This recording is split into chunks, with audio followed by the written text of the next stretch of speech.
Olá, muito boa tarde para você. O Pauta Aberta desta segunda-feira, dia 25 de outubro de 2021, está no ar. Eu sou o jornalista Odilon Araújo e esse é o seu noticiário da tarde aqui na TV Evangelizar. A você de casa, eu quero dizer muito obrigado pela sua companhia. Nós vamos juntos, já, a partir de agora, com os nossos destaques. A Petrobras anuncia mais um reajuste de preços na gasolina e no diesel. O presidente Jair Bolsonaro e o ministro da Economia, Paulo Guedes, definem o valor do Auxílio Brasil e antecipam. Vai ter ajuda financeira também aos caminhoneiros autônomos. A aventura de parapente quase termina em tragédia no litoral da Turquia. Que susto! E no programa de hoje a gente dá destaque também à brilhante conquista da ginasta brasileira Rebeca Andrade, campeã mundial no Japão. Fique aqui comigo que o Pauta Aberta desta segunda-feira, 25 de outubro, está no ar.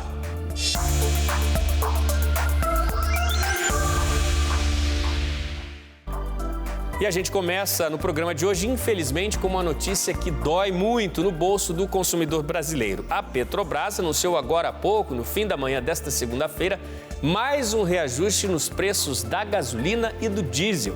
É o segundo reajuste de preços na gasolina só neste mês de outubro.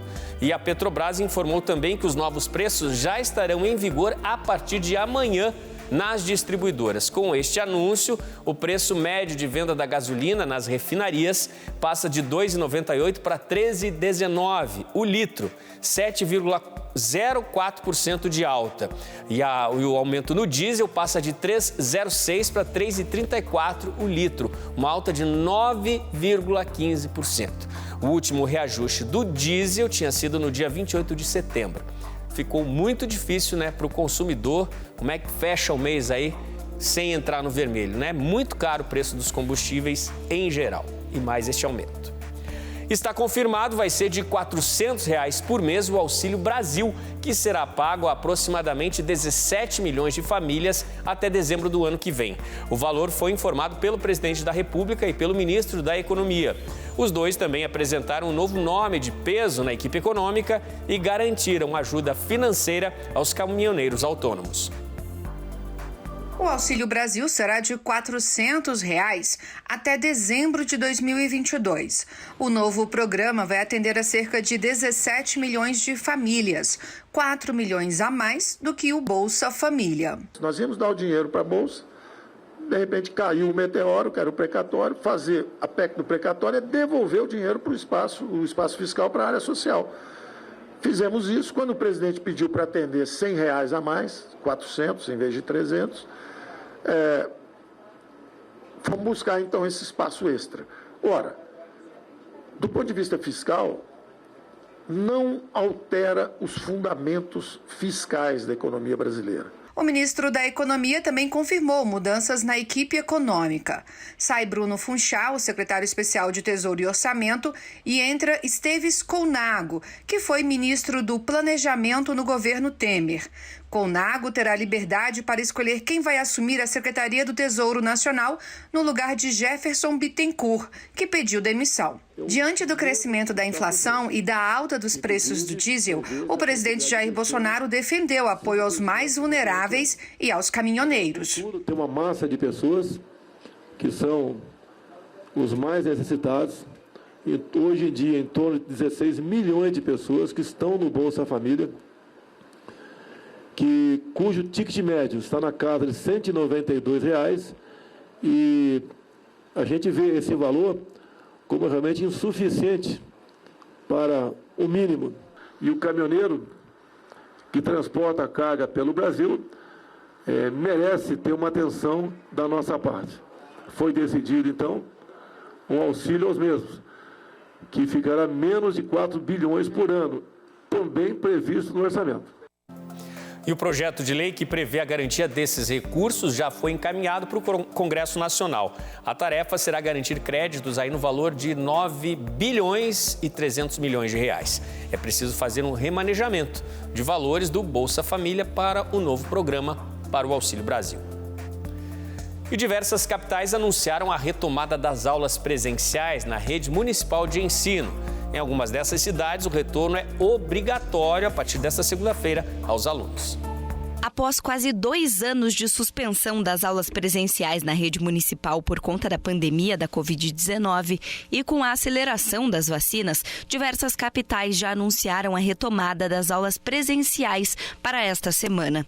No total, são 13 capitais que aderiram até agora ao retorno, sendo elas Manaus, Palmas, Salvador, Goiânia, João Pessoa, Campo Grande, Aracaju, Vitória, Belo Horizonte, Curitiba, Fortaleza, Rio de Janeiro e São Paulo.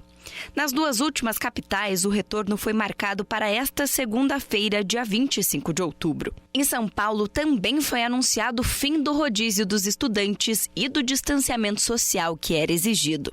Diferente do que determina o governo estadual, os alunos não são obrigados a frequentar as salas de aula. Porém, os pais deverão assinar um termo se responsabilizando pelo acompanhamento pedagógico em casa.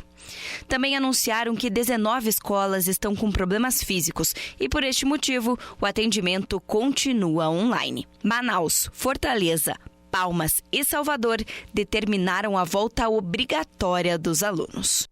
Volta às aulas tão esperada, né? Tanta gente esperando, isso acontece graças ao avanço da vacinação, né? Muito menos casos de Covid. Olha só, até este momento, mais de 153 milhões de brasileiros já tomaram, pelo menos a primeira dose da vacina. Quase 110 milhões já estão completamente imunizados. Essa quantidade dos completamente imunizados já corresponde a mais de 51% de toda a população brasileira. E o resultado está nos números da Covid-19. De acordo com o consórcio de veículos de imprensa, foram registradas 113 mortes nas últimas 24 horas e 4.338 novos casos em todo o país. Queda de 18% na média móvel do número de casos, queda de 23% na média móvel dos últimos 14 dias no número de mortes. E com o recuo da pandemia, cai também e de forma acentuada o número de cidades brasileiras com medidas mais rigorosas de distanciamento, restrições ou isolamento social. De acordo com números da Confederação Nacional dos Municípios, já é de 57,4% o percentual de cidades brasileiras onde não há mais restrições para a circulação de pessoas em locais públicos. O levantamento foi feito entre os dias 18 e 21 de outubro. Foram ouvidos mais de 1.800 gestores públicos municipais. E já está abaixo de 40% o percentual de municípios com atividades econômicas ainda limitadas. É um cenário bem modificado se comparado ao que acontecia há 2 meses pelo país. Na época, mais de 60% dos municípios apresentavam limitações das atividades econômicas por causa das medidas de restrição e isolamento. De acordo com esse novo relatório da Confederação Nacional dos Municípios, quase 30% das cidades não tiveram registro de novos casos da doença. Outros 23,9% dos municípios apresentaram redução nos índices de contaminação. Tudo que a gente vê nos gráficos, né, e nos números também da pandemia do Brasil é sinal de recuo aí para os próximos dias, para as próximas semanas, para os próximos meses, mas é sempre importante lembrar, né, a gente precisa ainda manter distanciamento, fazer uso de máscara em locais mais fechados para garantir que a pandemia vá embora de uma vez. A polícia do Rio Grande do Sul abriu uma investigação para apurar um caso de discriminação na seleção de funcionários. A reportagem é do Ricardo Vilches.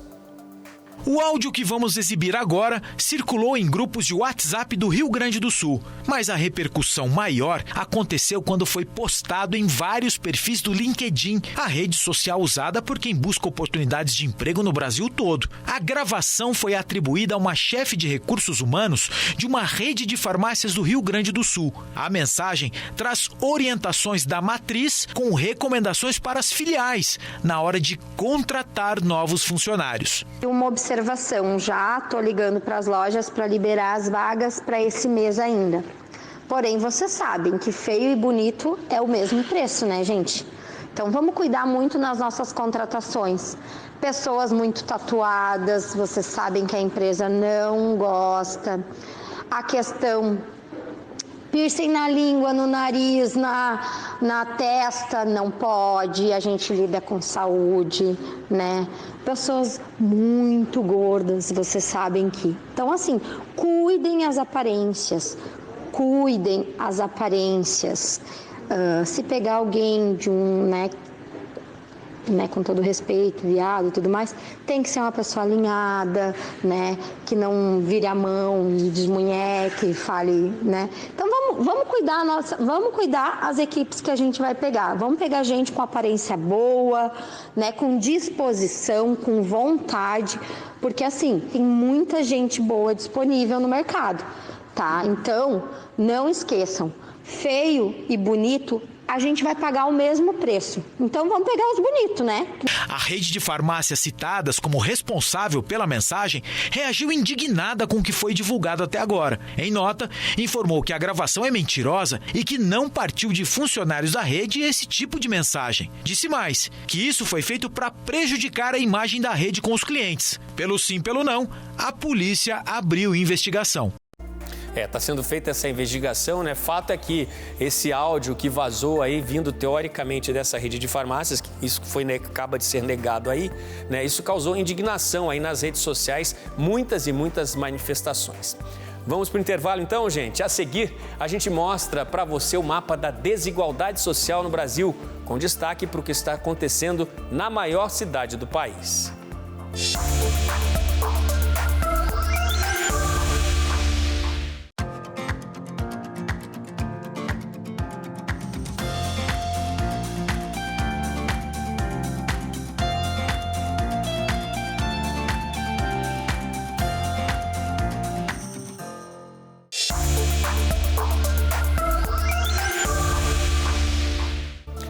O Pauta Aberta desta segunda-feira está de volta, é o seu noticiário da tarde aqui na TV Evangelizar. Eu quero dizer a você de casa, muito obrigado aí pela sua companhia, Tem muita notícia aí nesse segundo bloco. Olha só, a desigualdade social grita em todo o Brasil e parece gritar ainda mais alta em São Paulo. Na capital paulista, as pessoas às vezes estão tão próximas, mas vivem realidades tão distantes, não é mesmo? Um morador de bairro mais pobre vive em média 22 anos a menos do que pessoas das regiões mais ricas da cidade. O mapa da desigualdade 2021 foi divulgado pela rede Nossa São Paulo e mostra que um morador da Zona Oeste de São Paulo vive cerca de 22 anos a mais do que um morador da Zona Leste. A média de alguém que mora, por exemplo, em Pinheiros, é de 80,9 anos. Já de quem mora em Cidade Tiradentes, diminui para os 58,3 anos. Diferença significativa para apenas 60 quilômetros de distância. A média geral da cidade é de 68,2 anos e esse número é diferente da expectativa de vida, que no Brasil atualmente está em 76,7 anos. Ainda de acordo com o estudo, a crise econômica provocada pela pandemia da Covid-19 contribuiu para o aumento da pobreza e discrepância social na cidade. O mapa da desigualdade é divulgado anualmente desde 2012 e compara dados públicos sobre os 96 distritos de São Paulo, com o objetivo de ampliar o acesso às informações e auxiliar na elaboração de políticas públicas. E é uma distância social assustadora, não é mesmo? Agora eu quero saber de você de casa como está a limpeza do quintal aí de onde você mora. Tem lixo acumulando, tem água acumulada. É preciso neste momento muita atenção para eliminar os criadores do Aedes aegypti, que é o mosquito transmissor da dengue. Só no estado do Paraná, 238 municípios apresentam notificações da doença e houve aumento de casos em 15 cidades. Chuvas e água parada, duas condições bem favoráveis para a proliferação do mosquito da dengue.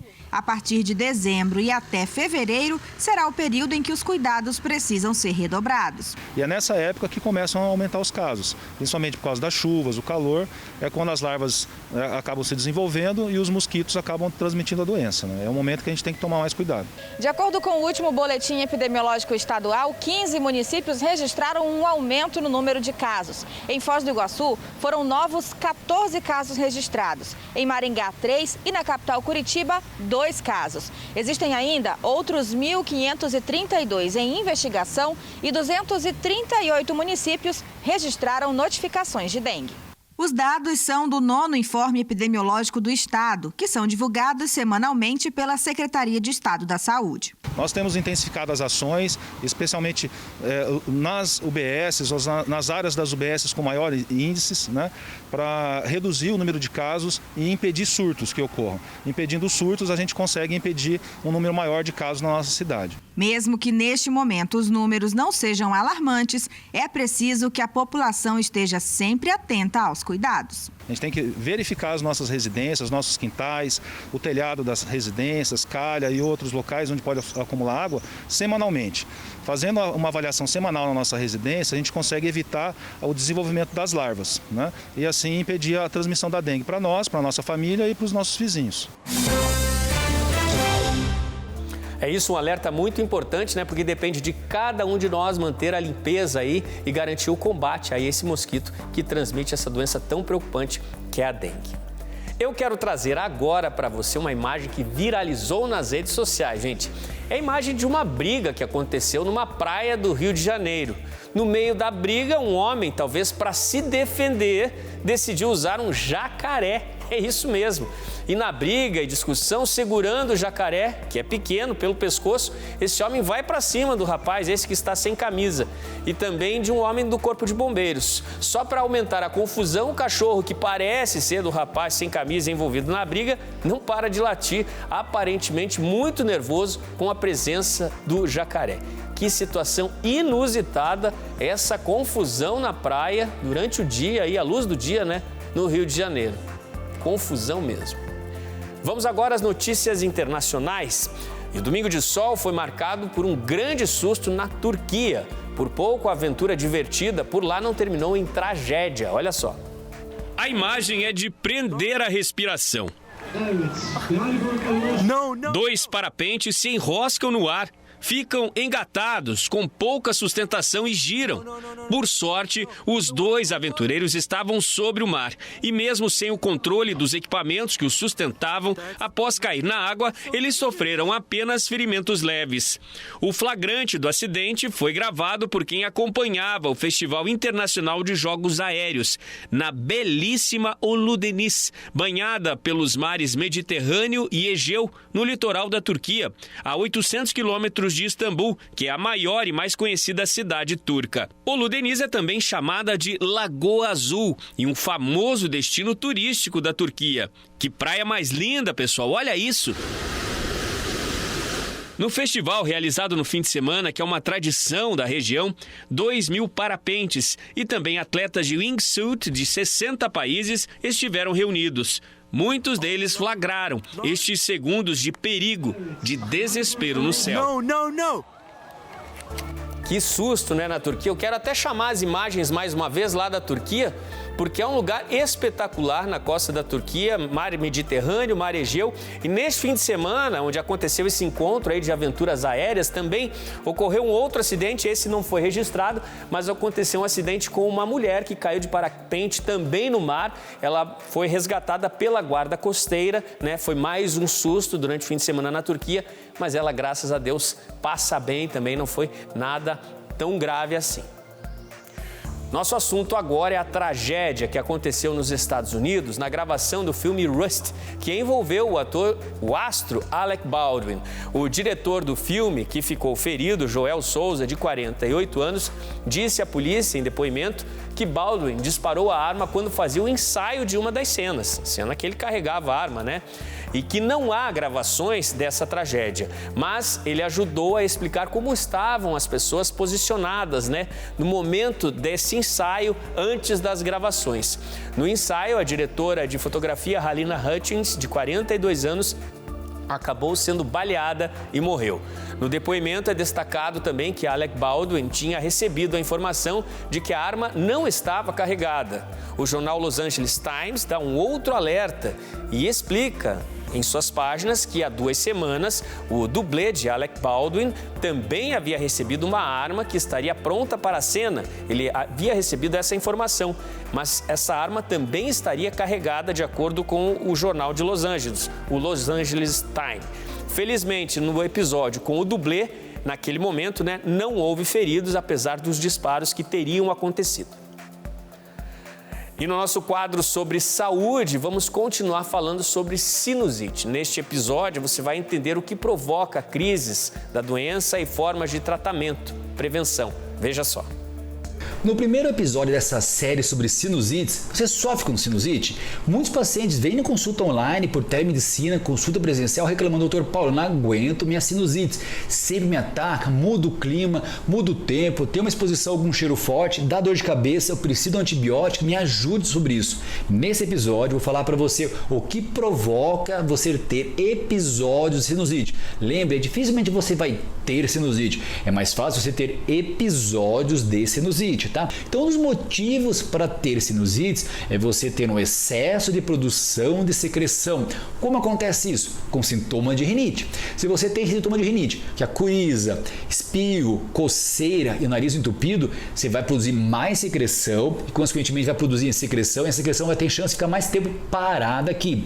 Outra situação que provoca secreções, resfriados, gripes também produzem mais secreções. Então, por isso que é muito comum, após um episódio de gripe, de resfriado, que são quadros virais, ou crise de rinite, você ter episódio sinusite, que piora o sintoma de congestão nasal, coriza, espirro e dor de cabeça. É importante, então, você tendo sintoma de gripe, resfriados e rinite, já logo procurar teu médico otorrino para ele te ajudar a evitar esses sintomas para que não progrida, para que não evolua para a sinusite. Como que você tem que fazer? Lavar o nariz com soro fisiológico, pode ser indicado medicações nasais que são anti-inflamatórios, que vão descongestionar o nariz, consequentemente facilitar a drenagem da secreção que está sendo produzida, porque se ficar dificultoso a drenagem da secreção, ou seja, formar um edema, um inchaço no nariz, que essa secreção fique parada, vai ser mais difícil de drenar a secreção e daí um quadro de bacteriano, um viral ou fúngico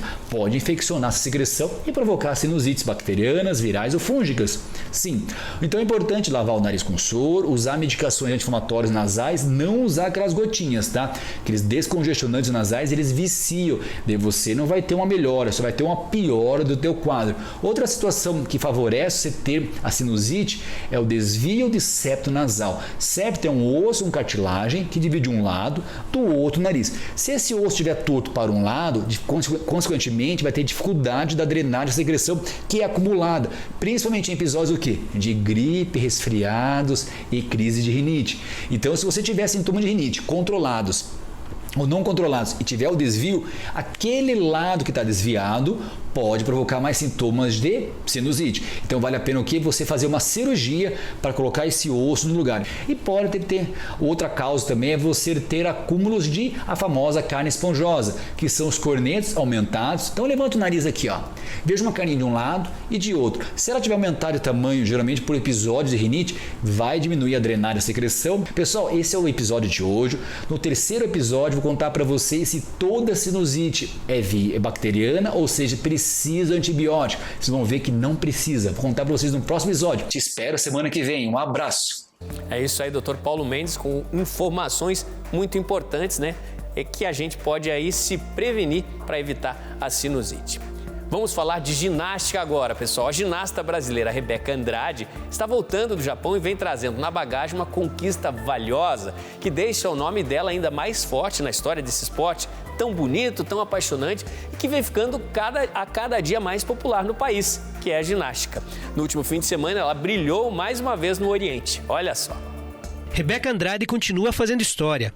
No último final de semana, a brasileira conquistou 2 medalhas no Mundial de Ginástica realizado no Japão. A ginasta brasileira de apenas 22 anos ganhou medalha de ouro no salto e prata nas barras assimétricas. Com o feito, Rebeca se tornou a primeira brasileira entre homens e mulheres a conquistar 2 medalhas na mesma edição de Mundial, além de entrar para um hall de medalhistas brasileiros em mundiais, que conta com nomes como Jade Barbosa, Daiane dos Santos, Diego e Daniele Hipólito, Arthur Zanetti e Arthur Nori.